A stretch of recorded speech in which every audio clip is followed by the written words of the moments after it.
आम्हालाही गाणं तुझ्याकडनं ऐकायला आवडेल. एका गाण्याविषयीचा छोटा किस्सा सांगतो की एखादं गाणं किती पोचू शकतं.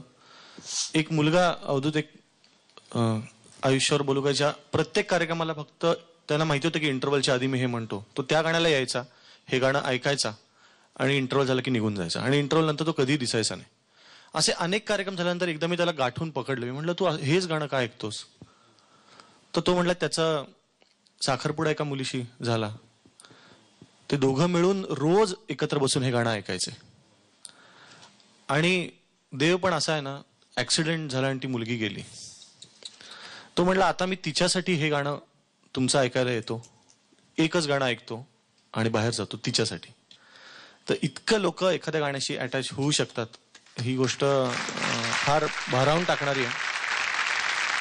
नसतेस घरी तो जेव्हा जीव तुटका तुटका होतो, जगण्याचे विरती धागे संसार फाटका होतो.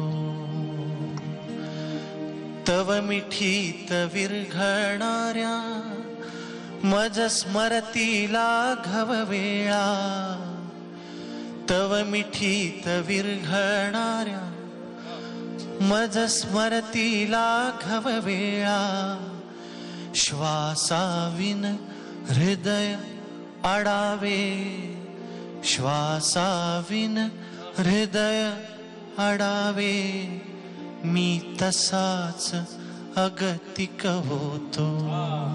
नसतेस घरी तू जेव्हा.